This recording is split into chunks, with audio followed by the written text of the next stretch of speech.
Yo, what's going, y'all? What's going on, y'all?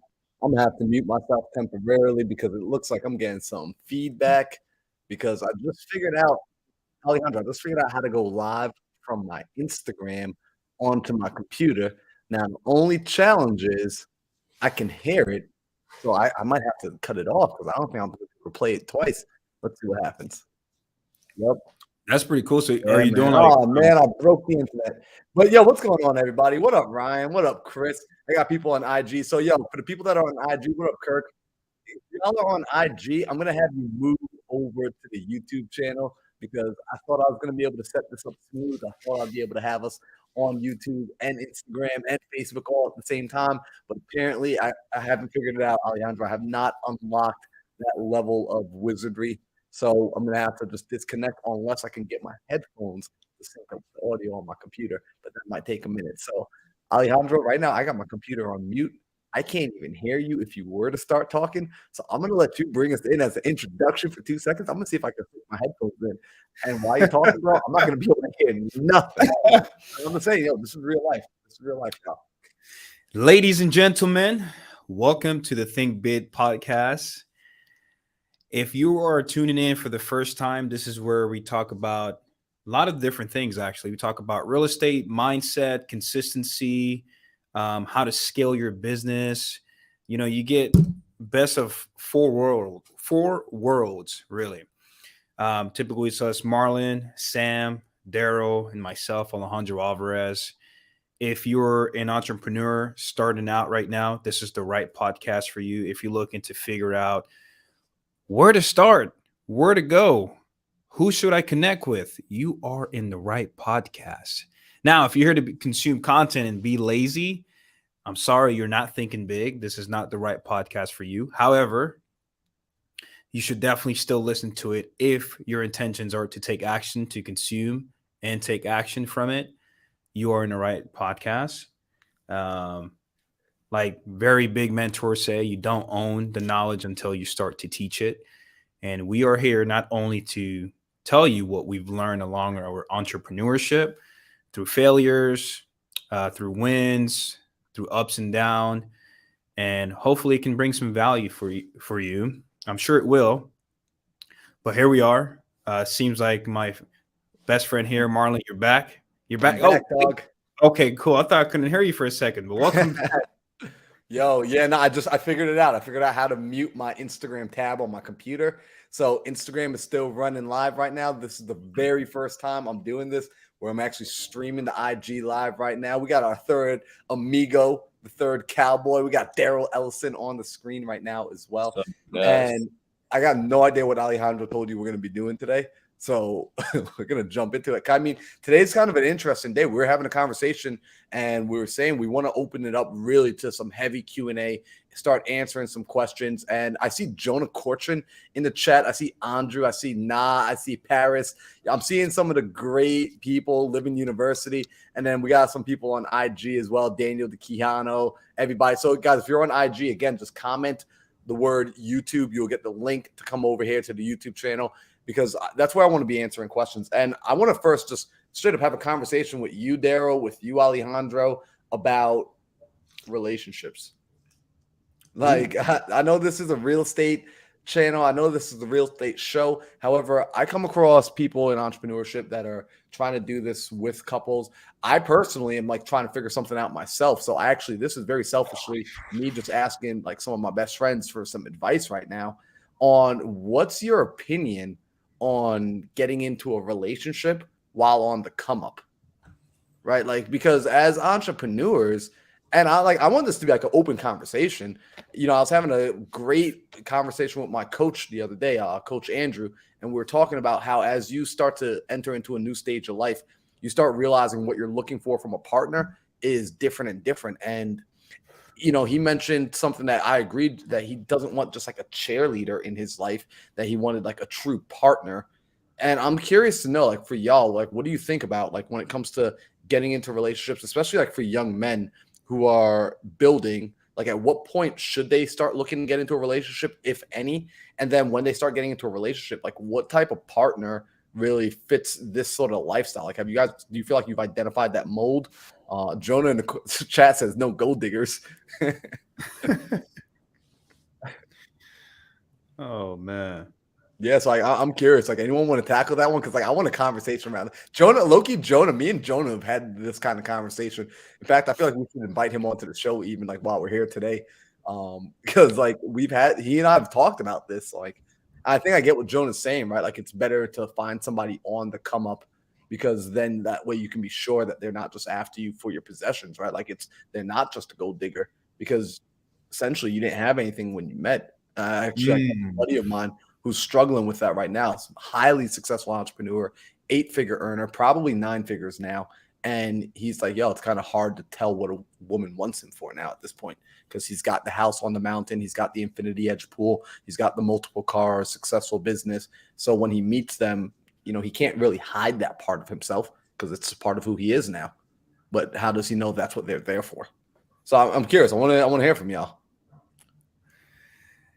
Yeah, I think it's definitely an interesting question. It's a good one to talk about because if choosing the right partner is everything, right? Napoleon Hill actually talks about that in Think and Grow Rich. It's one of his 13 principles, right? Choosing the right partner, because if you choose the wrong person, they can either be a distraction or they can be like it's assets and liabilities. Right? You could choose a person who is an asset to your life, or you could choose a person who is a liability to your life. And I've been in multiple relationships as I started my entrepreneurship journey, and you can tell when you have the wrong person, things just don't align, right? And it's like for me personally, it was like things just kept going wrong until I made a decision to like just drop that person and start to work on myself, right? And once I truly think like starting off, you shouldn't like if you're just now becoming an entrepreneur, right? And you're just now changing your mindset, shifting from 9-to-5 life to entrepreneurship. The first thing you should do, you shouldn't be worried about that partner just yet, right? You should be, in my opinion, I think you should worry about fixing yourself, right? Working on yourself, becoming the best version of yourself. And once you do the work yourself, once you do the internal work, you're going to attract that person that is right for you, right? And it's super important that you don't rush into it because, like I said, if you choose the wrong person, you could be way too early. You spending money that you don't have. You're trying to impress somebody that just isn't right for you. And next thing you know, it's just not the right fit, right? But when you find somebody when you're on the way down who understands the mission and understands where you're looking to go, that person's going to understand completely differently than somebody who isn't right for you, right? Like it's just different conversations, right? Like I have my partner now, like we're actually business partners, and that's where it started off. It started off as us being business partners, and it's just a completely different conversation, right? Like it's like we're not worried about going out and having fun and doing all this because we understand that there's something else down the line. 10 years down the line, it's going to be a completely different type of fun if we put our heads down right now and do the work, right? So I didn't get that though. I didn't find that person. I didn't attract that type of person until I became that person who deserved that type of person. Right. Like I said, the first thing you have to do is you have to internally become that person that deserves the person that you're asking for. That deserves the person that you want to come into your life that's going to help you. Because if you want somebody who's going to come into your life and help elevate it, but you're out worrying about, what the next party is, what other girls are coming around, what's the next fun thing to do, right? Like you're going to fumble that person that God brought into your life to change it. So let me ask this, Daryl, right? Because I'm curious, right? So in your words, like really you wouldn't go out. It sounds like you wouldn't go out looking for her, or if it's a girl looking for him, you wouldn't go out looking for him, or if it's a him looking for him. But essentially, you wouldn't go out looking for that person. It'd be a matter of just becoming the person, and then just like letting them find you, letting them attract you. I think the first thing is identifying who that person is, that you want to be with, right? Identifying who your avatar is, right? Who's the perfect woman, man in your life, right? Like what I did is I literally wrote down my perfect woman, right? Like I wrote down what I wanted to be doing, what the mindset is, like what everything that I want in a woman, right? I wrote it down. And then I became the person that, like I said, I started to work on myself. And once I became that person that deserved, So how when you wrote that down, how long did it take when you first wrote that down? How long did it take from when, if you remember, like if you have a time frame of like, hey, I wrote it down in December and by February she appeared. And what up, Jonah? We got Jonah in the room. What's We up? with Am I Jonah. live right now? Am I in it? You're live, dog. Yeah, we Okay. just pulled you up on stage, I bro. might give you. Hold on. Let me connect this. I might be getting some reverb. Yeah, we got you live, dog. But so Daryl, how long was it? Like, if you remember, if that's even it's something that exact dating or time not. frame that you just said, bro. December to February. It was actually crazy. Dang. So it was quick. So December to February, we got Alejandro's iPad up here too. This is crazy. It's this little party up here. Oh wow! Get him out of here.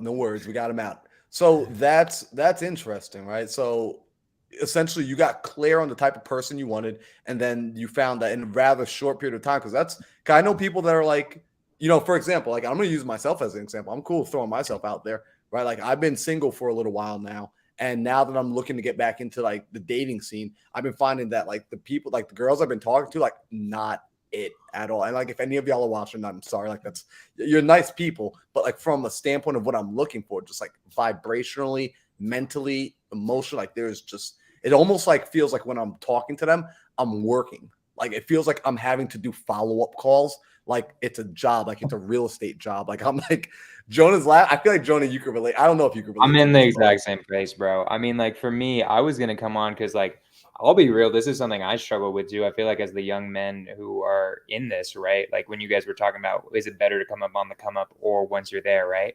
And like, unless you're gonna Andrew Tate your life, which at least for me is like not what I'm trying to go for. Like I think it makes way more sense to be on the come up, and then also just like in general, I feel like it's just with our career paths, I feel like it's kind of hard to meet girls, at least for me. Like I'm constantly working. There aren't that many girls in real estate investing. And if they are, they're like very few our age who are and single. Right. So it's an interesting struggle of like, and that was an interesting idea you had, Daryl, of like writing down exactly what you're looking for and then doing it. Like, because I've been thinking about that about like, man, I should actually put that as a priority instead of like just letting it completely go by the side while I like constantly am working. It's crazy though, bro, because I did that. I wrote it down like in December. Like I did it when I was writing down like my actual goals for the year. And I wrote down one of my goals in 2023. I will find the perfect wife for me. Right. And then I wrote down like just who that ideal person was. And like I said, I just started to work on myself. And it actually became it was a time, just full transparency. Like it was a time where I was celibate, right? I was celibate for like 5 or 6 months, which probably isn't a long time for a lot of people, but for me, that shit was a big deal. You know what I'm saying? And I was he just all right, never mind. We're gonna keep going. keep going, bro. but the point was, right, when you take out, and I was actually just listening to a Patrick Bet-David interview about this because he did the same thing, and that was kind of actually where I got the idea, because when you take sex out of the conversation, it's like, what do you have? What do you really have? And if you can't talk to somebody and sex isn't a topic that you can't, like, if you can't bring up sex in a conversation with somebody, you can just talk to them regular, chances are like that person isn't going to be like, it's just lust, it's just lust. And I want to remove as much like of the lust relationships in my life. Like it's not deep, so I really took time, and I wasn't worried about nothing. I wasn't trying to talk to girls. I was just focused on myself. And if I did talk to a girl, it was like, it wasn't for long. It was kind of like what you were going through, Marlon. It's like, damn, like she's a freaking pea brain, because all she wants to do is talk about sex. And I'm like, I don't want to talk about that, right? I don't want to go out. I don't want to drink. I don't want to do none of that. So why are we even talking, right? And then it was randomly, it almost felt like it was just randomly it just happened, right? Where she just hit me up and it was like, oh shoot, we could do this. You know? Yeah. So like, and that's like that's the interesting part, right? So it's like you really got down and you started to narrow it down, and so it sounds like, interestingly enough, you got into the place where we get into, like, even with sellers, where it's like it's got to be like a win-win or no deal, where you got to the place where I guess you weren't really, although you were searching, like you wanted something, you stopped like pursuing it almost. Like it's kind of like when we're on the phone and we're like talking to a seller, and we're like, you know what, I'm willing to like not even have a deal. I'm willing to walk away from this entirely. Sounds like you got there like energetically, vibrationally, emotionally. For sure. And I'm curious. I see we got Vandana in the guest room. I want to hear from a woman's perspective. Actually, I'm curious as to what up, Vandana. Am I saying your name right? Yeah. You're saying it Awesome. right. Yeah. So I know. First off, thanks for coming on the show. This is like our first time even like bringing guests up and bringing people in, and I'm curious to kind of hear your insight on this, or like what your thoughts are. To me, like, yeah, you finding a right girl is kind of tough. You're talking about that, right? Mm-hmm. That matters, yeah. Even my daughter is not interested in real estate. I'm trying to convince her, join me, and she's like, nope, I don't want to join anything in the family. Forget it. So it's hard. It's people want to, they want, especially young, I feel they want a shorter route to success. Nobody wants to, spend time and efforts. Everybody wants quick money. So it's hard. And they So let me don't ask: in school. Are you married right now, or? My daughter is second year in college. My son is in freshman high school. No, And but for yourself. yeah, 2 kids, married with 2 kids. Hey, I don't know. You got to ask nowadays. You never know. I just met a woman over the weekend. This is gonna sound crazy, y'all. 51 years old. 9 grandkids, 4 kids. She looked like she was 30. We like legitimately, not even joking. We were like, you need to show us ID. It was just insane. But she had been single now for the last 22 years. She'd been divorced for 22 years.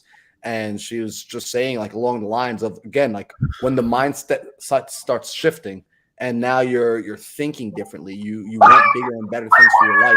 And it's not just about the quick pleasures, trying to find the right partner, trying to find the right people to bring into your life. It like your dating pool gets smaller, right? Because ultimately we're talking about, we chose a lifestyle where we're only 5% of the population, like in the way we think. Like, would y'all agree like that essentially? And what's up, May? We got May in the chat. We chose a lifestyle where we're 5% of the thinkers, or 5% of the population. So then even within that 5%, finding the right person, like, do y'all think you have to date? Is it important to like have someone as your partner who's also from that 5%? Or do you think, someone on this, like basically on the right-hand side can be with someone on the left-hand side? My personal opinion is I think you would need someone, maybe they don't have to be an entrepreneur, but they have to be down for the lifestyle, right? Like in the end, like my goals are bigger than everything almost, other than like my family at this point, right? So at least in my opinion, like it'd have to be at least a girl that understands. I don't think she necessarily has to be in the business. I know tons of successful people like Brent, Jamil, right? And they do amazing, right? But they have to be okay with the lifestyle you're going to live, which I think is really hard to find just in general, right? So I mean, it's just hard. It's like, I think it's just a hard game, like, and just like how many people are generally in there. The man, the myth, the legend, dude. Yeah, it's like a little Brady Bunch family tonight. Yeah, it's kind of fun. Yeah, so by the way, we've never That's done my this opinion. before. Question. I so it's a Q&A, so I joined. I Yep. tried to reach out to some of you guys. Some of you know me just by the face, may or may not be. I met Jonah and Alejandro in Phoenix. Sam, I never met, but I was trying to tease him over IM.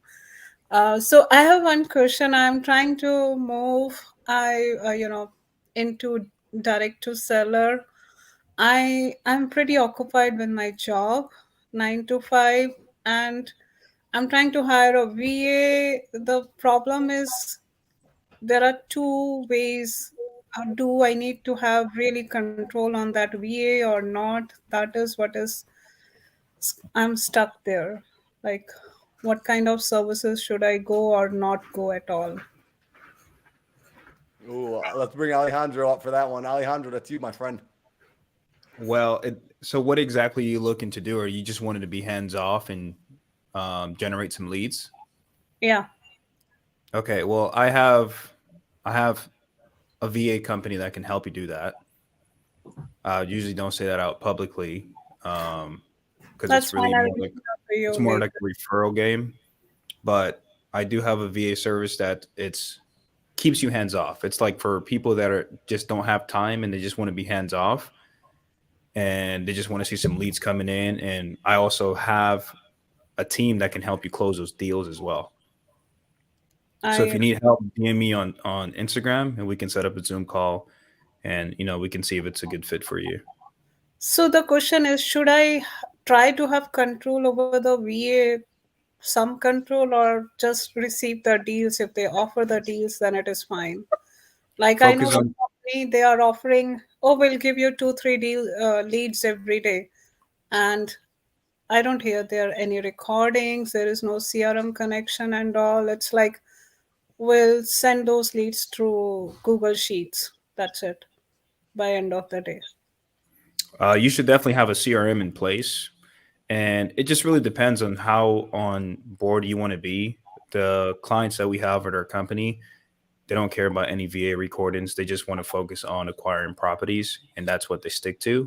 But if you ever want to hear some recordings, all you have to say, "Hey, can I get a recording?" And you'll listen. You can listen to it anytime.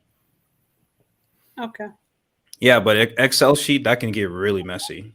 Only person that I've seen have some clean Excel sheets is Marlon. I can't even do it, Yeah, I love my Excel sheets. bro. Nice.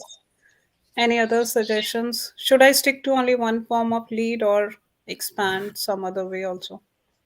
Definitely stick to one form of lead. Don't try to do agents. Don't try to do sellers. Like, I mean, don't like choose one. Don't try to do several at the same time. That was my mistake, right? And we've been Mhm. texting, haven't we? I told you to come on to I, my lives, right? Yeah, I was like 95% I sure was at the same easy.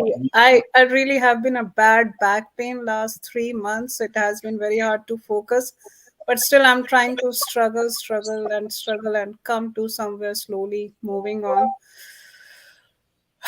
Yeah, Well, can we that's ask you some questions? Do you mind if we hot seat you right now? Are you guys down for that, guys? I know I'm turning. By the way, thank you guys for letting me on. I appreciate you guys letting me on the platform. But Freaking love you, can, Jonah. can we hot seat? Can we hot seat you?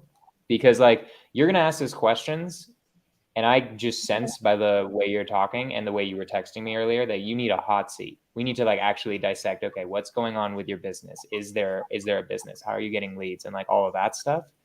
And then we thank got you. to see like Please whether tell it's me. like a mindset stuff, right? If Tell the me actual that. hosts of the show are down for that, that's what I feel like you really need. Yo, I'm open for it. We kind of opened up tonight to a Q&A, and we're definitely going somewhere different with the conversation. So we'll do a hot seat for a minute, and then I want to bring the conversation. Selfishly, I'm bringing the conversation back in like 10 minutes because I need some advice from my homies right now. So yeah, let's do a hot seat because I mean it's been mastermind weekend. I've been doing hot seats for the last 24 hours. Not Oh, kidding right. you. Like we've had people come over to the Mindset Manor all day today. It's been freaking sick. So yeah, let's hot seat it up right now. So Vandana, like tell us about your business a little bit. Like what do you have in place? Like you don't have a CRM, it sounds like. Do you have any leads? Are you keeping track of leads? Are you cold calling yourself? How are you bringing in leads? Just like what is your business? So I started with Jamil's model, and he it has been very interesting. I started working last year November. I closed 3 deals in 3 months, and then I realized the revenue is, the profit is less. Like, I did 2 on market deals and 1 off market deal that was through an agent. And then I started get receiving comments that I'm from Connecticut. So I started receiving comments.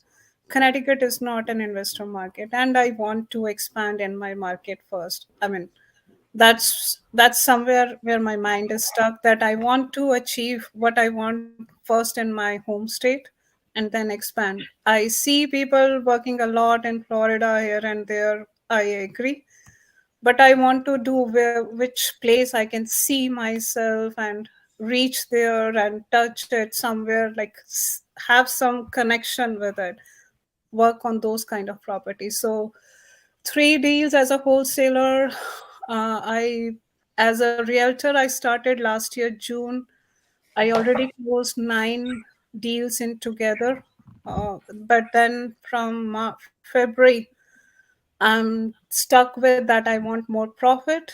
One thing, I was trying to figure out a way how to get more profit, and then I had some office issues and then the back pain. So a couple of things took me a little on the back track, and that made me realize I want to expand more on direct to seller, because this is not a I felt that after talking to so many realtors, this is not a realtor market. Or Jamil also told me, and some people told me, I'm not so good into relationships, so I need to learn on that. Well, So I'm Vandana, can I interrupt you? Is it okay? yeah.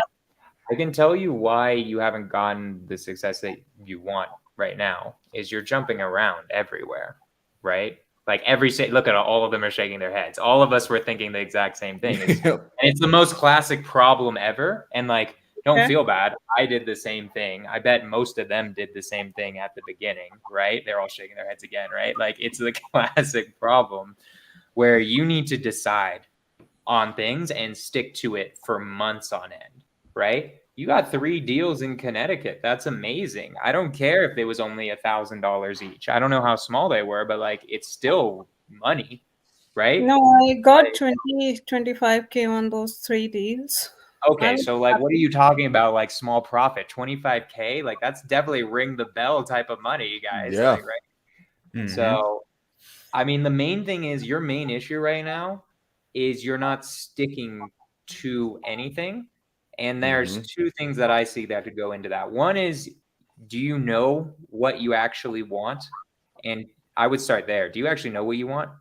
I want direct to seller. That is I'm Why? sticking right now. Why do you I want direct to want to seller? have more control on the deals, the contracts. I really want to have more control on the contracts. That's one For thing. what are you trying to? What's What's the your end goal? what profit margin are you looking for? How much are you looking to make per deal? It's not really like, maybe 5-10K in this area is enough for me at this But I time. feel like we should go deeper than that. Why do you want to do any of this? Why do you want to do wholesaling? Why do you want to be making money? Like what's the type of lifestyle you want to get to? And then that's going to help you decide also which path to choose, right? And like what resources do you have right now? So let's start deeper than that, in my opinion. So why do you want to do any of this? And what are your goals? This is my mom's dream. I'm following her. I had some passion for real estate, not now, like 10-15 years back. I already have 4-5 properties under my belt. Uh, as a rentals, I really want to leave my job and do this full time. In future, maybe in the next 2-3 years, I want to have this full time career. Okay. So, but like how much money do you want to be making? Let's just say. It should be double than what I'm earning right now with my IT job, Which is what? What's the number? which is 180K per year, kind of. So you can easily do that, right? In terms of direct to seller, this is my opinion, right? Sam can speak on this too. I know he has a direct to agent business now, but like direct to seller, if your problem is making relationships with realtors, like the talking to people, talking to sellers is way harder. That's why I Way want to learn it now. harder. Way harder than talking to agents, right? Like Mhm. it is business to business with agents. Like it is a much easier conversation. There are different challenges with agents, right? where, I mean, any of these boys know, like direct to seller, that is a sales game. You gotta like I think you should be really salesy. That's my personal opinion. If you're going into direct to seller and or have someone who's really salesy, right? Looking at you just based on like our conversations and like what you've been saying here today, would you say your strong suit is systems? What do you say your strong suit is if it's not making relationships? I just can't stop. I keep like I'm really this is the time, but I just can't stop. What about like What do you mean? like in the business, what are you the best at? Which part of it? I'm not good at negotiation. Definitely, I give up easily. But I'm good in selecting the right property. That's what I know. What do you mean by that? Location wise, where to buy, what to buy. That's it. Nothing much. I would say that like there are certain things you don't know about yourself that need to be known. I would say like, what are you good at business wise? Not just picking properties. Like like depending on where it is. Like yes, we all know what are good areas and stuff like that. But like, what are you good at? You said you're an IT person. I would say you're probably good at making systems. You aren't applying it maybe because you said you don't have a CRM. But I feel like you would be good at figuring out. By the way, anyone can jump in. I know I'm just kind of like taking over, but like basically, like I think most people in IT, that screams to me systems person, right? Yep. In your IT job, you're fixing computers, and you should be good with systems. This Yep. is my personal opinion now. If you're going to go down the wholesale route, I'm curious what you guys think of this. I think anyone who's an integrator and is solo should just be a dispo wholesaler. I feel like, at least in my opinion, that's been like, I see if like you're an integrator and you don't have a visionary to be helping you with the sales with agents or direct to seller. I've seen the most successful integrators when they're solo is when they just decide to go full dispo, because that, in my opinion, is like, that's zero sales. That's just how well can you make a system to quickly disposition something and understand market research. Like you were saying, where's the best place to buy properties? That's market research with dispo wholesaling. My personal opinion is I've seen integrators start booming as dispo wholesalers. And then anyone who's more relationship based, anyone who's more any of us five, all five of us are the same on this, should either go direct to seller or agents. I don't know. What do you boys think of what I just said? Yeah, I'd agree with you actually. Every time I've ever worked with like a very like integrator mindset, engineering mindset, IT systems, they're always in the dispo department, always. Because that's like their job is to make the rest of the conveyor belt so I can just put stuff. I just want to be able to put contracts on the conveyor belt and never have to think about it again. And then they can get it moved and shuffled around to do all the other pieces. So it's like if you can architect the system, which it sounds like you potentially can, like it, and correct us if we're wrong. Like we're totally dead off, and you're like, hey, I hate building systems. Like I don't like it. I'm not good at it. You know, feel free to tell us right now. No, I do. I just this month only we did much better than in my office. That's none of your relation, but much better to get the things done. I'm still that kind of person, like, Yep. keep the things moving, not like stuck with one thing. I'm very into that. Cool. So if you're good about keeping things moving, I would agree with Jonah's earlier assessment, though, based off of what you said. It sounds like you're trying to do multiple things to get to the dollar faster, you already figured out something that worked. It's now staying on the one thing. You know, you said 2 on-market deals, 1 off-market. Like I would stay there and continue to work with the real estate. This is my personal opinion. You've already seen success with the realtors. Stay there, figure that out, build that system strong, because then that's also a lead generation pipeline, because these people are already going out and finding opportunities. You want more control of the deal, control the relationship that you're building with them. Because to Jonah's point, talking direct to seller, it is a much more difficult conversation. There's a lot more emotions involved, and it takes a different personality type, and it's bigger when you build out that business and that department. That business is more of a revolving door as far as your acquisitions people, your sales people, your team. So then you need to be in a constant place of constantly recruiting. And if that's what you want to build, if that sounds enjoyable to you, I just typically don't find individuals that have your personality type that enjoy building that sort of business. I agree. So how do I find time for that? Like I am busy 8 to 4. I think Sam's got an answer for that. Yeah, I'll hit on that. So I'll hit on that fourth. So I have three things I want to address right off the bat. Number one, in any wholesale business acquisition company, there's two sides, right? There's a front end, which is actually the lead gen marketing and sales, which is the getting of the contract, and the back end is the disposition, which is the selling. It's so important to remember that on the front end, it's B2C, it's business to consumer, right? Business to customer, business to consumer. It's business to the everyday regular human being. And on the back end, it's basically all B2B, right? So it's a lot more transactional. Those conversations are quicker. They're typically easier. There's not a lot of emotion in it. And to Jonah's point, there's sales psychology involved in it. Like you have to close a buyer too when you sell the deal, but it's not nearly as difficult as the 13 touches in negotiating that is going to take place with the seller, right?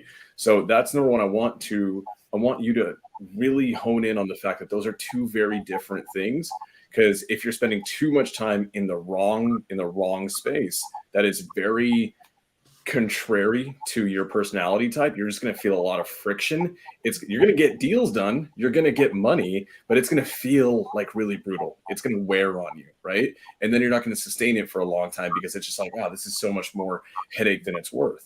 So that's number one. Number two, this is also, in my opinion, really important, is I want you to answer this very, very specific, pointed question. Do you want to be actually involved in an active income real estate company, especially a real estate acquisitions company? There's a lot of moving parts. There's a lot of headache. There's a lot of things going on with it. Right? I'm going to ask you it's not, do you want one? We all want one. We all want one that's producing millions, but do you want to be involved in one? I want to be involved to learn how to do the acquisitions, but the timing is the issue. Okay. So here's another thing. Guys, forgive me if you guys have addressed this. I came in a little bit late, but my question to you is this. Your job, your W-2, what, 180 per year? Yeah. That's a superpower. That is a tremendous superpower to have. You have access to resources and a safety net that 99% of people starting this business usually don't. So one thing that I would want you to potentially consider is actually squatting up with an operator, right? You don't have the time right now. You don't have the time. You don't have tons and tons and tons of sales experience, right? Mm-hmm. You may not have tons of experience on what it looks like to recruit, hire, train, retain a virtual assistant at a high capacity. And if you don't have that, then what about a lead manager? What about a closer at scale? What about your sales director? Then there's the back end, there's TC and dispo managers. There's all of these moving parts, right, that are going to take a long time for you to learn. Now, the question is, are you going to learn that by trying to do it all yourself? Or, in my opinion, part of a team. I would highly suggest you consider maybe not joining someone's team and being a small part of their team, but you're leveraging, if it's financially feasible, leveraging your income, your W-2, to partner with someone who knows what they're doing day in, day out. This is their bread and butter. There's so many high-level operators in this game, guys who are freaking crushing it. And their primary business model is to find people like you who've got all of the money, but maybe none of the time and still want to reap the benefits of what we're doing here in wholesale and acquisitions. You bring the capital, they bring pretty much all of the hard work, the expertise, the sales team, the dispo team, and then you're just a passive partner. You'll still learn everything through and through. You will learn everything A to Z, and you'll learn it right off the bat from a high-level operator. That's something I actually do want you to consider, because you will learn, but you'll learn it so freaking fast. You'll get a PhD in real estate acquisitions 10 times faster than you would on your own. Okay, so can I join any of you guys to help me with that? That's not my business. That's very spot on, but yeah, we'll talk What later. I wanted to understand to give her more advice on that, Sam, is how, in what way would that be? Because like, for instance, for me, I don't like, for my wholesaling business, I don't need capital. So I'm curious, like, explain more like what that partnership looks Yeah. like for us. So that's a great thing. So Jonah does I think all DTA, or are you doing some DTS now or no? I'm all DTA and micro flipping now. I don't. Okay. I shut off my DTS like 2 years ago because Okay. Just so don't everyone, real quick, just because once you guys start using acronyms, you lose people. DTA, direct to agent. DTS, direct to seller. I know someone was like, "What the hell is DTA?" Yeah. Right. Sorry, If guys. you guys don't know me, by the way, I forgot to introduce myself. I'm also in sub 2. I'm friends with everyone on this call right now. Like, Bro, you're yeah, more all famous than all of us. Shut the hell up. that's like Literally- just not true. Yeah, like, That's he's- like a lie. Yeah, bro. Not Everyone knows true the at all. host. Everyone knows the host of the Scorched Affairs podcast, bro. True. Like, True. you don't gotta like flex on us. all like that, all of you dog. have been guests. It's been I great. know. I just love that he came on the pod just to put us in our place. Like, damn. Not dude. true at all. I'm just here to hang out. Um, We were talking about girls earlier. That was the fun conversation. That's what So, I don't came worry, up with. we're coming back to that We'll be conversation, when like, we're done with this, T-minus- okay? Because I missed the fun part apparently. Yeah, So we're here's- coming okay. back to that conversation in 2 Yeah. minutes. Don't worry. Yeah, so DTA is direct to agent, DTS is direct to seller, right? Jonah is heavily indexed in the DTA side. I do both. My bread and butter, my foundation is always going to be DTS. It's what I built my company on. It's what we will continue to scale. It's where my effort is right now. We still do DTA.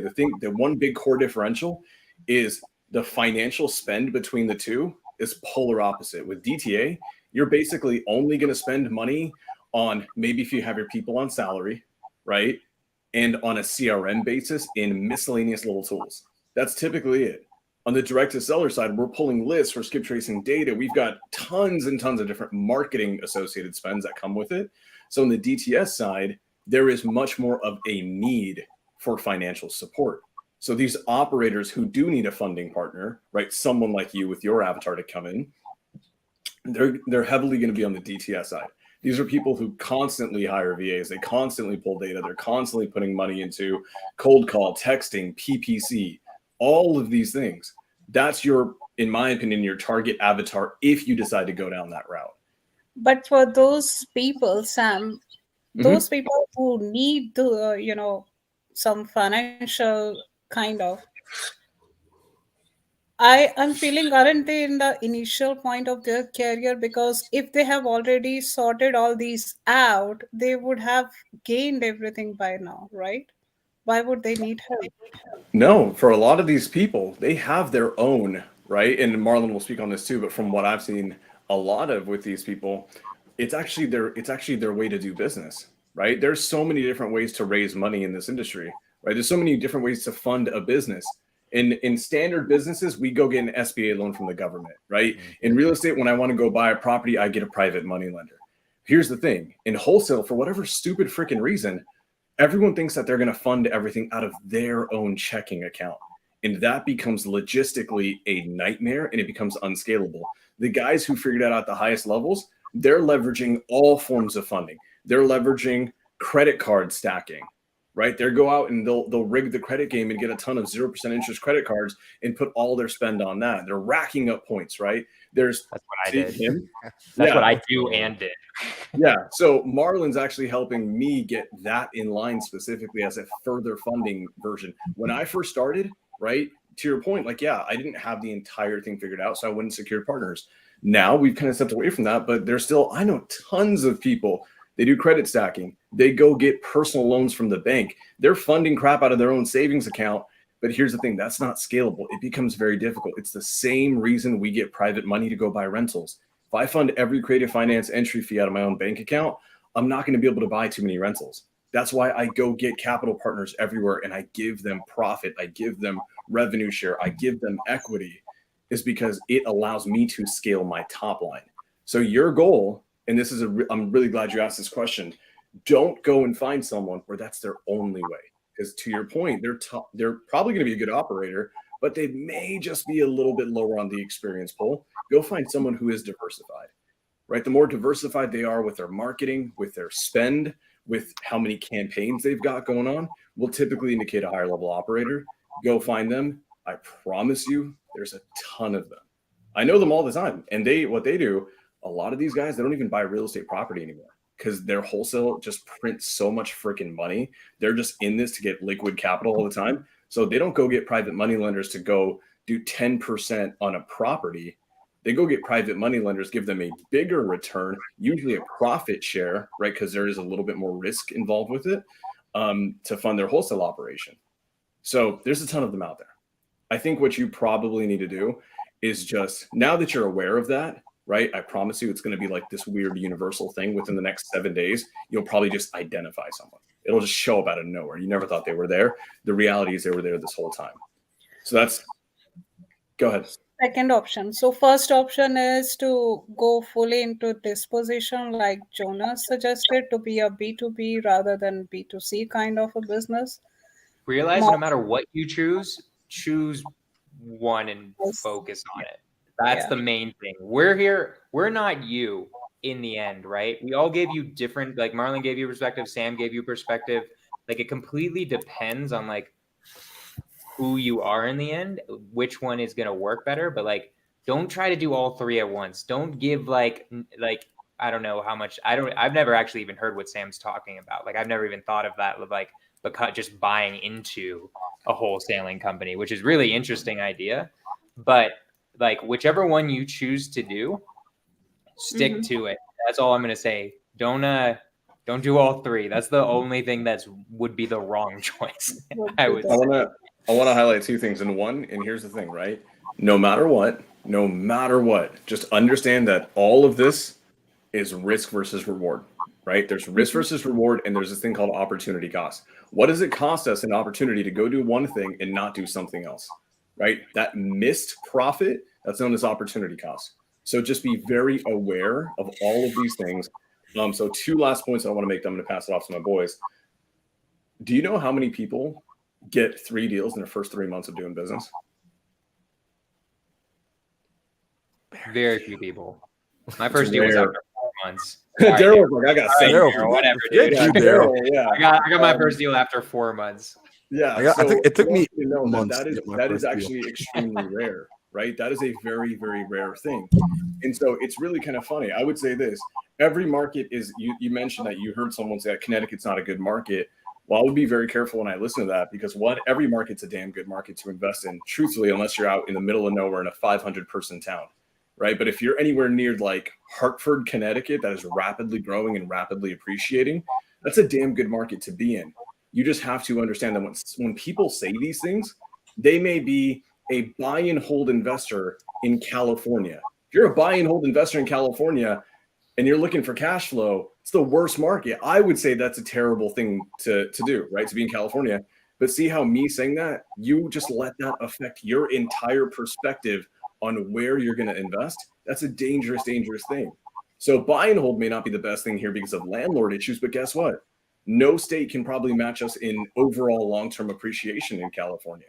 No state can match us overall in fix and flip profits, in wholesale profits, because we've got Raise such your hand high if you've numbers. gotten 6-figure assignment fees before. I don't know if you guys have, but like that's a California thing, right? That's because only a California thing. Yeah, pretty much. Right. Like that's a normal thing in not normal, but it's like it's more common than anywhere else in the country. So one, I want you to be a lot more decisive and discerning on what information you take and what level of credence you give to it. Because then what's happening is you're basically allowing your business, your livelihood, to be influenced by people who just say little tiny perspectives, and you don't have enough context to go out off of it. So they may have been saying that, and Connecticut's a crap state to invest in. Well, you probably just didn't realize that they spent 6 months with one cold caller giving them shit data and then had set them up to fail. They didn't get results, so they blame it. But guess what? I know someone right now who's making like $750,000 a month in Connecticut, in Hartford, flipping. This person's crushing, absolutely crushing. So it works everywhere. But to Jonah's point, you have to stick to one thing. So we're going to give you like this weird kaleidoscope of like 25 different ways to do it. It's on you to find one that you resonate with, that's clear to you, and stick with it. And last thing, this kind of melded into part 3, but this is part 4 to me. Doesn't matter if it's Sam, if it's Jonah, if it's Jamil, if it's Pace, doesn't matter who it is. After today, pick a lane. pick a lane. Don't deviate from it for at least 90 days. At least 90 days. I would And say if it longer. produces Yeah, I would say longer than that too. I'd say 6 I'd months. say don't deviate from it for a year. for a year, great. And it's true. It's absolutely true. It is so freaking true. Whatever lane, DTA, DTS, dispo, micro flipping, being a disposition wholesale, all these things, being a lender, being a capital partner for someone's wholesale company, whatever you pick, just stick with it and then shut off everything else because it's a lot of noise. Every time you hop away from one thing to another, like you're crushing your own results every single time. Okay, I'm done. I'm going to pass it off. Daryl, what do you think? That was absolute fire. I just want to say that. Low Thank key. you. Thanks. Dale was texting his girlfriend. I seen it. I'm not gonna lie, I was checked out because we did talk about that this wasn't going to be a real estate conversation today. So I let my brothers handle it. And I don't know. Do you, Bandana? Well, that's real. The answers Let's- that you were looking for today. Do you have any more clarity? Did you get any more clarity jumping on here today? Yes, I do. Yeah. Awesome. So, Bandana, what we're gonna do, I'm gonna very selfishly bring this conversation back. Thank you for jumping on here. This was a fun live stream. I love that you let us do a hot seat with you. And if you need help, reach out. Shoot one of us a DM. I'm probably gonna be the slowest to answer my DMs because I'm like slowly back on IG. But hit Jonah up, hit myself up, hit Sam up, Alejandro, Daryl if you need some assistance, and pick that lane. And then once you're in it, stay in it. The invite also is still for you coming on the new podcast I'm starting. I'm starting a new podcast, guys. It's called Cash Flow and Coffee on Mondays, where I'm going to be answering people's questions. But you're still invited as we were texting. Thank you. I appreciate. Thank you. Appreciate you, Bandana. All right, yo. So very selfishly, I'm bringing this conversation right back to where we were before we got on here. Also, shout out to Jonah for just like pulling up a hot seat right there. Also, shout out to Alexis Morgan in the chat. Homegirl's been crushing it. We love seeing what you're doing. She bought, some of y'all don't even know, she bought a business recently. And so she's been managing a business while she's still out there showing people how to door knock. So Alexis Morgan is absolutely crushing it. Freaking love that girl. But bringing it back to where we're at is with this conversation, we were talking about before the real estate, getting into relationships while you're on the come up. Like Sam, I know you weren't here in the beginning. We're like, that's what the beginning of this entire episode was even about. It was like getting into relationships and ultimately figuring out. And Daryl laid out some good advice. He said that, before he met up with his girl, he had actually he wrote out in detail who she would be. And then he worked on becoming that person himself. Because, and Jonah, you were kind of alluding to this, that based off what we do, we're really not, out clubbing like we used to. We're not like out partying the same way. Like, it's like, and you're not really going to meet someone at work unless someone shows up at your house. Because, like people aren't just like, I don't know, maybe like Alejandro, he's got it like that. He's got the Bat Cave. He's got that swagger. He's got the fresh lineup. So I'm sure girls just like this guy came on. Alejandro came on my podcast. I remember you said something on the lines of like, I asked you, sorry, this is completely going off topic, but I asked him just like, so like, how'd you get like all this confidence? He's like, yeah, like just several people came up to me in high school and were just like, damn, you got with that girl? And I was like, damn, I did, huh? And that's how I got my confidence. That was your answer to that question. I thought it was so funny. Sorry, that had nothing to really do with it, but so like, Sam, do you agree with that? Because I'm curious actually, Sam. I don't know what's going on with you and like in your dating pool. Like, what's going on with that lifestyle, dog? Like, are you dating? Are you not dating? Should we not even be asking you that? Like, am I about to get you in trouble with like the 20 girls that think they're your girlfriend? You're absolutely gonna get me in trouble with 42. I'm just kidding. No, I've got serious things that want to stay serious. And here's the thing. I'll say this. This is very interesting to me. So we're talking about relationships as we come up as entrepreneurs, right? That's so pretty much, right? Like, should you the get into a original relationship thing was, on the come up? should we do it now? This was your first question, was should we do it now on the come up? while we're trying to build our businesses, or should we do it once we're super, super successful? Was the original question. My vote is on the come up personally, but and I've said the reasons why, but I want to interrupt you. I would say this. One, and this is all going to tie in. This is all going to tie in with me too. I like that idea. I do. I really do. I think that there's a problem there, and that's that there's just a lot of guys who just don't seem to be able to handle running a business or creating a business, creating an entrepreneurial endeavor, and then also being able to handle a relationship, right? And I think we're all guilty of that to some degree. Like we all have problems with being able to balance this business with this aspect of life. Maybe that's a relationship that needs a lot of you. So I think one, you have to do kind of an internal look and decide and find out if, hey, as much as I'm committing to this relationship, can I make sure that this special human being doesn't feel like they're being put on the back burner? Even if they are, you don't want them to ever feel like they are, because that can be insulting. It can be disparaging. It can hurt. It can toxify things. So one, I think ask yourself, are you the person that can handle two really, really, really important things? And a lot of times we're like, well, I'm focused on my business. I have a girl, but it's not that serious. Well, guess what? Does she know that? Did you tell her that? Because you may think that in your head. And if she doesn't agree with you, you are going to get freaking crucified and you're an asshole now. So go for it, bro. So let me ask this question then, right? Because like what you're describing to me sounds like a skill that needs to be developed, right? Because it's almost like being a parent, right? Like, because I look at my business as a baby. Like that's the easiest way I can like tell people to look at your business. It's like a kid that you've got to get to maturity so that it could then start taking care of itself. But between 0 and 18, you've got to take care of that kid. So that's one thing that you're growing. And then this relationship potentially is something else that you're growing. And how do you learn how to manage two kids, right? Like, do you read about it in books, or do you just get inside there and you start FIL? You just start figuring it out. And should you wait until one kid's 18, then have the second kid? Or do you have them both at the same time? Like, because that's, like that's a tough one to figure out. Like I mentioned earlier, like I got a buddy of mine, he went with I'm going to wait till my kid's 18, then I'm going to get in. Like, so he grew his business, but now he's almost like, dude, like I cannot find a woman to keep up with this life.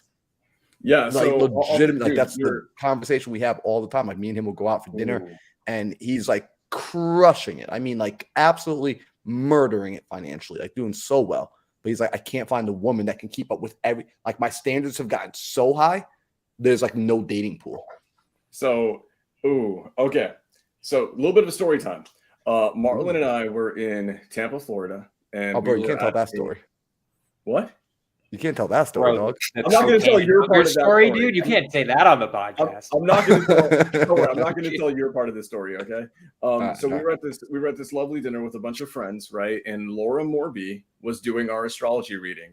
You thought I was going to go into the other story, bro? Okay. By the way, I gotta catch you up. You and I need to have a phone call about something from that night that just recently happened. You and I need it manifested.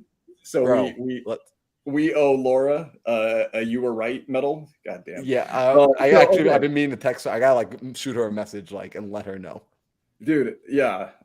Okay, so Laura Morby is amazing. She's into astrology, right? And me, for the longest time, I didn't believe in any of that. I didn't understand it. To me, it was all like hippie science, right? And then she pulled out this chart, and it was just nothing but hieroglyphics. And she went on for 2 freaking hours with us, breaking down my chart and Marlon's chart. And something that Marlon just said rang true on my chart. And then I felt so exposed. And she said this, she was like, Sam, you have no trouble, and you're going to have no trouble getting girls, but be very, very, very slow to pick the one that you settle with. And then here's another reason. She kept going on and on and on about how my destiny is to basically be a world changer and to affect great change in millions of people's lives. And then she was like, as you grow, right, you become a rarer and rarer human being, and the pool of people who are compatible with you becomes infinitely smaller. And this is an inevitable truth. So she said, and this, like, oh my God, I felt so damn exposed that night. She highlighted that for me, go and have fun.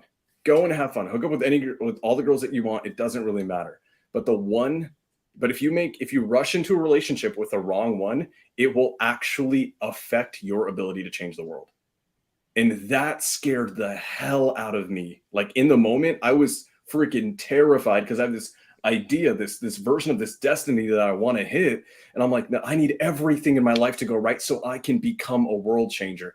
And she's like, Sam, you have to be so damn careful because you picked the wrong one too early because you're just, you need it. You're afraid of aging. You're afraid of getting older. And then that's what happens, guys. We make these rushed life decisions, big ones, because we're afraid of the boat, of missing the boat.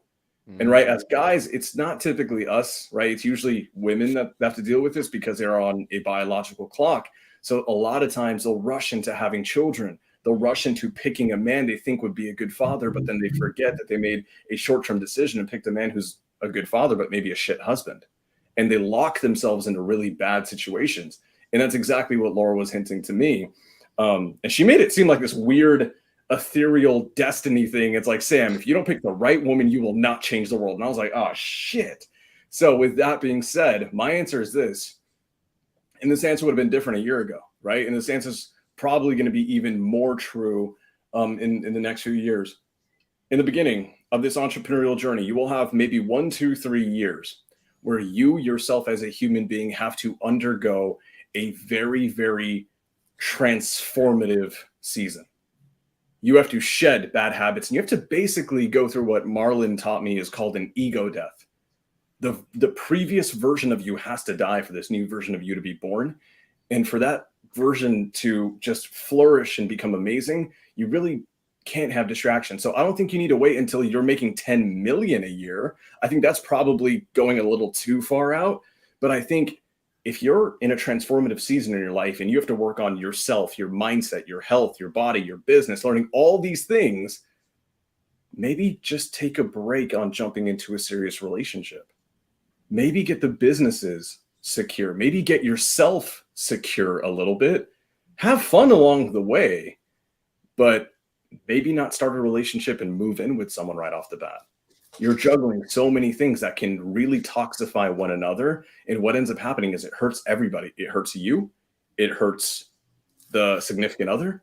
And it hurts the businesses too. And it hurts, by the way, whatever the hell they got going on in life too. So with that being said, have fun, be young, live your life. But maybe settling down is a thing you don't do in year 1 of being a business owner, of being an entrepreneur. Maybe it's in year 2, 3. That's my personal take. To go off of that, I went sexless for the first 2 years of entrepreneurship because like I literally committed myself to that. And when it was needed during that time, yeah, it was, anyways. But the point being that like that was, I know, brave, right? But the point is that like I just am like agreeing basically that because of that, like it made it where it was just super focused on what I needed to focus on, which was the business at that point. And yeah, so I 100% agree. That's all I just want to add. Yeah, no, you know what? I double down. I agree. 'Cause I think we're all saying the same thing, like especially like Sam, Daryl, you know, that idea of work on yourself, establish the business, because there's no question about it. I know personally, like I've learned so much in this last like year or so of being single that I wouldn't have been able to do the things that I needed to do and have the transformation and the growth that needed to happen in this time frame of just being able to focus solely on myself. No ifs, ands, or buts about it. No, like there's no other way it would have happened if, like to Sam's point, I didn't go into that cave and really work on me. Now, you know, Sam, when we were at that table at Laura, and this is why like it's been on my mind actually. So like Laura's gonna, I'm not gonna give her blame for this, but like she planted a seed in my mind because she told you one thing about you, and she told me something entirely different. She said, Marlon, like, I hate to tell you this. She was like, but your ability to manifest, she says, your ability to manifest actually becomes stronger. It's at its most evolved when you're with the right partner. And I was just like, I know that actually. Oh, that's right. She told me that I'm better in isolation with nature in terms of manifesting. And that's why it's so important for me to be patient, because I'll change the world on my own with the right person in the end. But with you, That's right. Oh, It was like the opposite, bro. damn. She's psychic. Dude. Okay. It's like Laura. Yo, guys, by the way, if you don't know Laura Morby, and like when you meet her, talk to her, ask her your astrology. Ask her to, here's something interesting, right? She said, millionaires don't really believe in astrology, but billionaires all do. Just saying. All right. But this is like an interesting conversation. Like, and I want to continue this, but I do want to get one question. I saw Alexis dropped a really dope question up there, and she said, I would love to hear your guys' perspective on Alex and Layla's dynamic versus the quarterback and cheerleader dynamic, which is, even something that we were talking about a little bit earlier in this episode, which is, what is the quarterback and cheerleader dynamic? It's essentially like you got a rock star like Daryl here, right? So Daryl's like this rock star entrepreneur. He's going out, he's crushing it. What sort of woman should he have, or a partner should he have on his side? In this case, woman. What type of woman should he have on his side? I'm not even going to say the joke that was in my head. And it's essentially like, should he have just a cheerleader, just a supporting character? Or is it that like he needs someone who's more than just a cheerleader, someone who's also like in the trenches with him in some way, shape, or form, right? And like that becomes a conversation, because I know a lot of high achievers that they actually say, listen, like, although that person is supportive of me, they don't actually get it, because they keep asking, yeah, but why do you have to wake up early? But why do we have to go do this? Right? But why? Like, so they're agreeing to it, but they never actually understand. It's kind of like when you talk to your family and you tell them what you do in business, and you get to the place where you don't even really want to have a conversation with them anymore because you're explaining, but they're still like, yeah, but what about 401k?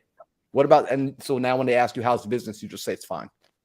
Would that eventually begin to happen in that sort of relationship where it's just a quarterback and cheerleader? Like, hey, how's the game? Yeah, it's good. I'm curious to know, like, what do y'all think about that? Apparently I'm by myself now. Yeah, I was about to say that was an interesting switch to get our opinion. What do you guys think? Just like completely put your face in the front. Okay, I guess I'll keep going. Go for it, Jonah.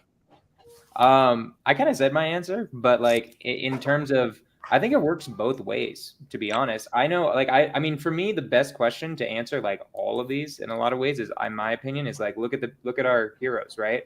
Or the people who are ahead of us, right? Pace, obviously, Laura is like kind of like Alex and Layla, like they're a tag team duo, they're doing it, right? But then there's also Jamil. Barely anybody knows his wife. I actually have met his wife and I already forgot her name, which I feel bad about. But like, she's completely in the background, like not part of real estate at all. Same with Brent Daniels. So it can work either way. You just have to find a partner who's going to accept you with your lifestyle of being like, hey, like, I'm going to be working from, 9 to 9, right? Or like, I'm going to be working on Saturdays and Sundays because like I have a dream I'm trying to achieve, right? So the hard part is like finding someone who is open to that, whether they're your partner or not, in my opinion. That's how I see it. Yeah, I agree. I think it's all preference, right? Some people, they want a partner who they just do the traditional modern roles, right? Like they may want a man may want a girl to just stay home and just clean and take care of the kids, or just cook and take care of the kids, right? But me personally, the way I look at it, like Marlon, I tell you all the time, like my relationship, it's a 24/7 mastermind, right? Like my girl, she picks up things that I may miss, right? It's like and a woman's intuition is second to none, right? So if you have a super smart woman on your team who is side by side with you, who's a partner with you, and not just a cheerleader, right? She's gonna pick up things that you're lacking in, right? Like my partner, I'm able to close more deals and do more things that I'm good at, flourish more in my superpower, because she picks up in things that I'm not good at, right? She's like, oh, you're not good at this. Like we literally had this conversation today. She's like, oh, you're not good at this.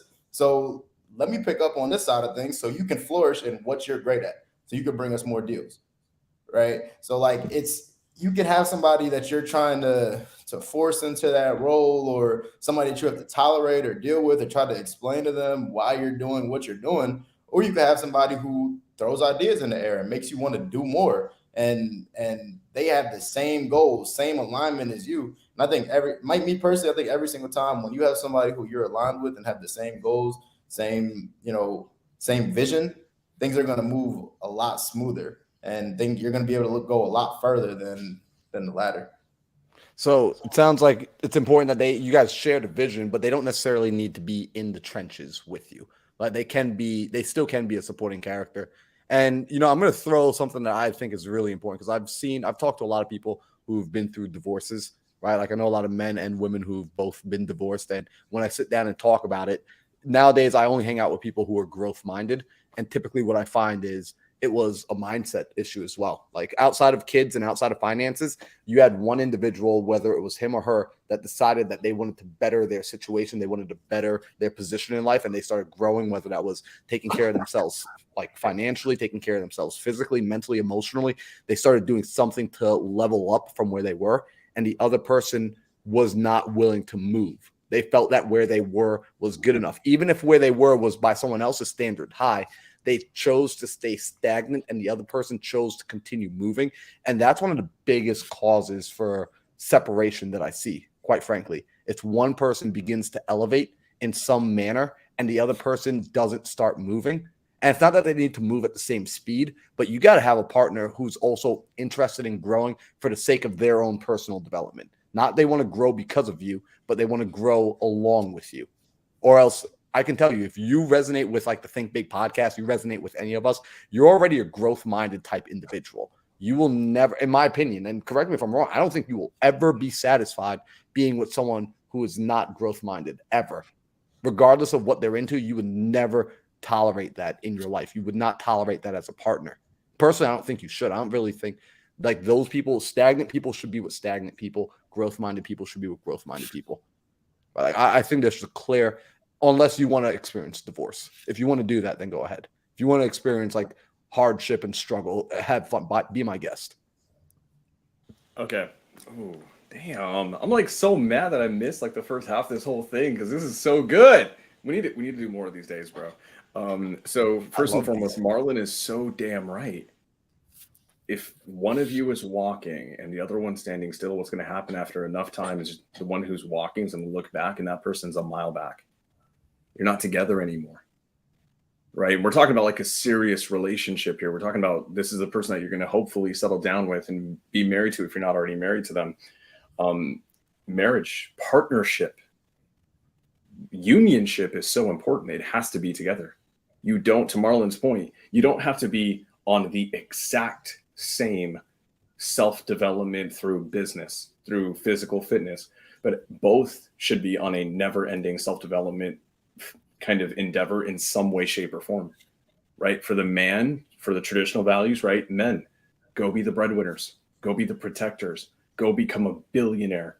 For the women, staying at home doesn't necessarily mean that you're not growing, because there is actually development to be made in the tremendous talent and art of raising children. That's one of the most hardest things to do on earth.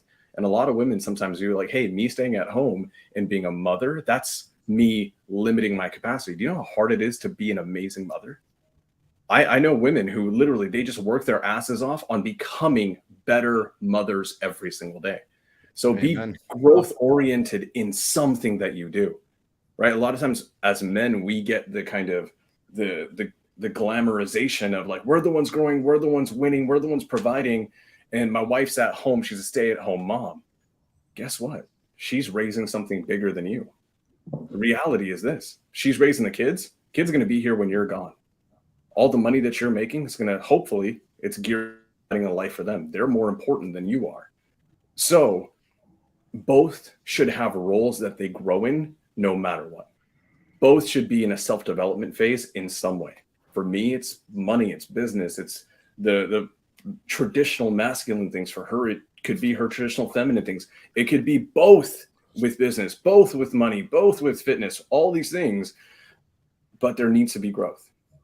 What never works is one person's growing and one person is just complacent with life the way it is. Because here's something that was really, really, really freaking powerful for me. When I had my one-on-one with one of my mentors, Kent Clothier, he sat me down and he was like, Sam, picture your best friends in the world, like picture your circle, everyone in it. And like, I took a second, I thought of them all. And he's like, well, get ready because you're going to outgrow most of them. And that freaking hurt. And he's like, those people aren't obsessed with growth the way that you are. It doesn't make them bad people. It doesn't make them any less amazing. It just means they're not going the same place you are. So if you have a partnership, a marriage, a serious relationship, and your goal is to be at the same destination, you both need to be growing towards it in some way. So, damn. That's fire. Yo, we just gotta have more conversations like this because we're already 15 minutes past the hour. I think Jonah and I have some homework because I'm gonna go sit down and write Daryl's magic. I like Daryl's idea a lot too. That was an interesting idea. I've never thought of that before.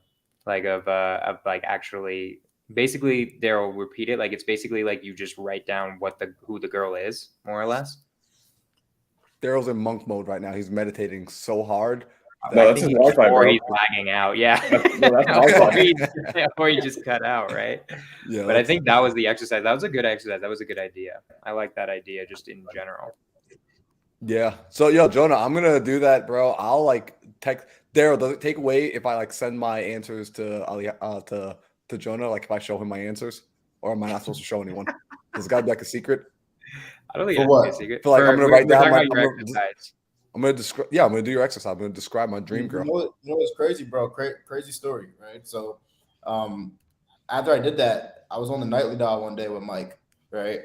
And Mike's like, "Yo, like super random." Mike's like, "Yo, Daryl, we need to get you a girlfriend." I'm like, "What you talking about, bro? Like, I don't want no girl. Like, I'm not. Nah, bro. Like, I already told you guys what mission I'm on. Like, I don't want no girl right now." Now, and then I said, "But if I did have a girl, I was like, if I did, she would It's be not a this." pull away, right? I listed it out, and bro, no lie, like the same day, she texted me, and she was crazy, put out in the universe, and that's what happened. So yeah, go ahead, tell Jonah, bro. Yo, Tell the world, Jonah, what we're gonna do is we're gonna get it written down. Next week we're coming back on, and we're gonna just like shout it out to the universe. I'm in, dude. We'll read like the perfect girl. We'll read it out of it on the piece of paper. I'm in. I'm gonna do Sam's for his too. Yeah, we'll write one. My perfect girl. You do like write down mine and then show it to me, and then honestly, it's gonna be just like with Lauren. I'll be like, oh shit, this is right. Everyone knows me better than me, apparently. Guys, we are 18 minutes over, which means this was a damn good episode, and there was damn good conversation that I missed, which I'm really annoyed with. My one request to Jonah, who's an amazing friend of us, is that, dude, you got to come back soon. You have to come back soon because I'll come whenever you guys want me. I just was I like, missed half an hour with you, so selfishly, I want you back. But with that being said, Marlon, dude, people got dues to pay, bro. It's not every day we get Jonah freaking Corchin in this, bro. I miss all of you guys so much, to be honest. Like Marlon and Daryl, I see you guys because I'm in Phoenix like at least 2 times a year because it's fucking Phoenix, right?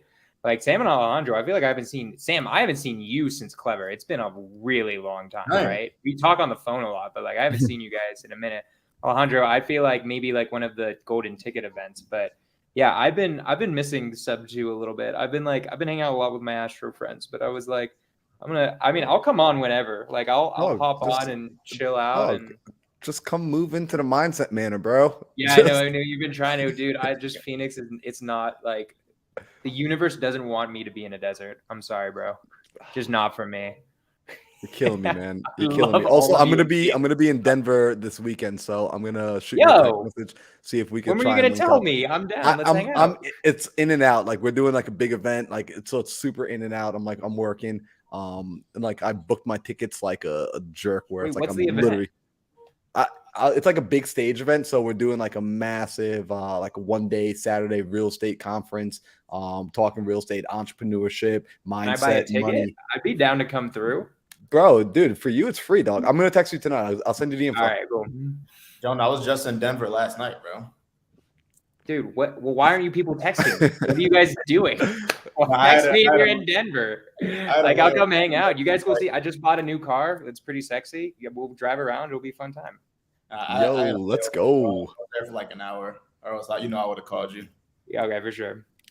All right, guys. So let's do this. We're gonna wrap it up. We are 20 minutes over. So first thing I want to do is say if you are watching this right now and you haven't already smashed the like button, you haven't hit the subscribe button, do me a favor, take care of doing that right now. If you're on Instagram, get off my Instagram and go to the YouTube channel and hit that right now.